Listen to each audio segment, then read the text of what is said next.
বেশি বক বক না করে আমি গল্পটা শুরু করি। তোমরা লাইক সাবস্ক্রাইব অবশ্যই করে দেবে।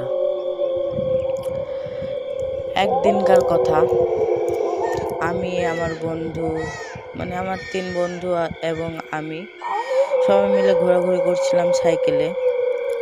ঘুরতে ঘুরতে আমার মাথায় এলো আমার কয়েকটা জিনিস কেনার দরকার, একটু বাজারে যেতে হবে। যেহেতু সেটা সন্ধ্যা টাইম ছিল, তার কারণে আমার বন্ধুরা কেউ যেতে চাইছিল না।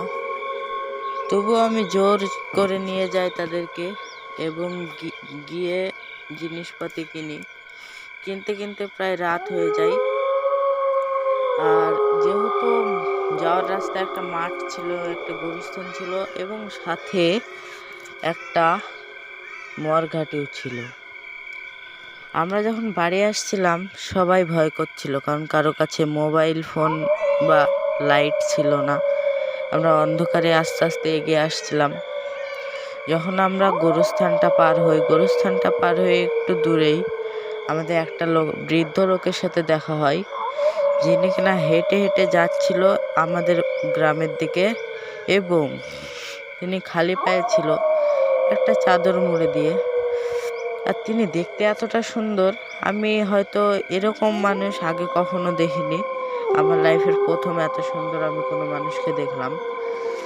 তারপরে আমরা কথা বললাম যে আপনি কোথায় যাবেন দাদু, আপনার কাছে লাইট আছে কিনা। কিন্তু তিনি কিছুই বলল না। আমরা সামনে আরও এগিয়ে যাই। এগিয়ে যাওয়ার পরে আমার এক বন্ধু বলে, এই দাঁড়া, ওনার যদি কোনো অসুবিধা হয় তাকে নিয়ে একসাথেই যাব। তাই বলে আমরা থামি এবং আমরা থামার পর পিছনে ফিরে দেখি সেই লোকটি আর নেই। সময়টি তখন প্রায় রাত 8টা বেজে গিয়েছিল। চারিদিকে ঘুটঘুটে অন্ধকার, কিচ্ছু দেখা যাচ্ছিল না।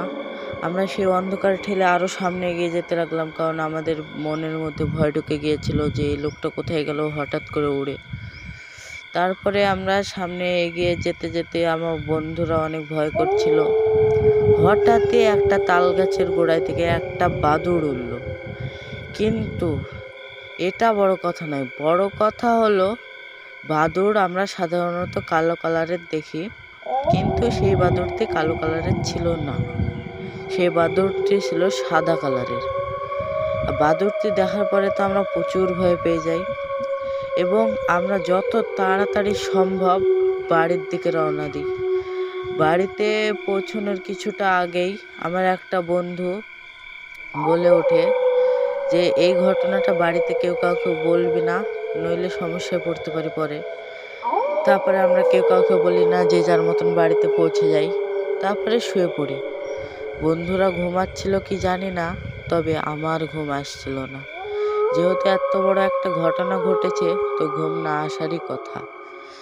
তাই আমি চেষ্টা করছিলাম ঘুমানোর, কিন্তু ঘুমাতে পারছিলাম না। আমার মনের মধ্যে ভয় ঢুকেছিল। কোনো রকমে সেই রাত্রি পার করে সকালবেলা বন্ধুদের কাছে খবর নিয়ে দেখি বন্ধুরা কেউই ঘুমোতে পারেনি। তো টাটা বাই বাই, আজকেকার জন্য এতটুকুই।